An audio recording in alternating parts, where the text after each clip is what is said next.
Well, it has been another exciting week in the 8th edition of the WBBL, and I have got you covered with all the top happenings of the week that has just passed by in our special segment.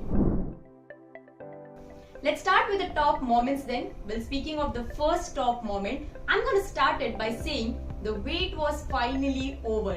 Well, Alyssa Healy, after the match against the Melbourne Renegades, said that she was waiting for 7 years to build in a good partnership on the field with Suzie Bates, and that wait was finally over because we saw a wonderful partnership between Alyssa Healy and Suzie Bates in the game against Melbourne Renegades. And our wait was also over, isn't it? We all were waiting to watch that classic batting performance coming in from Alyssa Healy in this edition of the WBBL. She played some wonderful shots and also completed 2 catches and was the player of the match in that game. Moving on, we're going to talk about a bowling performance that impressed us in this week. Well, it was a special moment for Messi Gibson as she registered her career best figures in the game against Melbourne Renegades. When she came in to bowl her first over, she picked up 2 wickets in the power play it was, and then again she came in to bowl in the 16th over and gave the team another 2 breakthroughs. Moving on, it's now time to talk about Ashleigh Gardner. Well, we all know that she's completed some wonderful catches in the past, and that's something that we witnessed this week of the WBBL as well.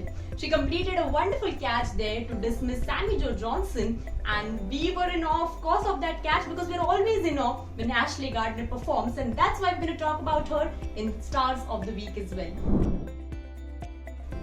It's now time to talk about the Stars of the Week. Which were the performances that impressed us the most in this week? Well, there were quite a few amazing batting and bowling performances. But we're going to start it with the teenager Tess Flintoff because it was a special moment for her as she registered the fastest 50 of the WBBL. She completed her half century of just 16 balls. Well, can you imagine that? Previously, the record was held by Ashleigh Gardner and Lizelle Lee, who scored the fastest century of the WBBL in the same game back in the year 2017. Tess Flintoff also picked up 1 wicket in that game, and due to which she was also given the Player of the Match award. Next up, we're going to talk about someone that we've already mentioned in this video, Ashleigh Gardner it is. We all know that she can do everything, whether it's fielding, batting, bowling, and that's what we saw in the game against the Sydney Thunder.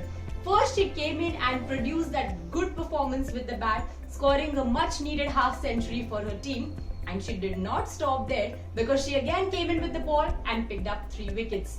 No guessing out there, she was of course the star of that match. Well, now it's time to talk about Georgia Redmayne. We've been talking about her since long because she has shown some wonderful form in this tournament throughout. Her innings that came against Sydney Thunder was an important one for the side, and let me tell you, she is still the highest run getter of this tournament with a wonderful average of 40 plus runs. Well, these were some top moments and performances of this week of the WBBL. Next week, I'll join you again with the top moments and top performances. Until then, you stay tuned to Women's Cricket Zone.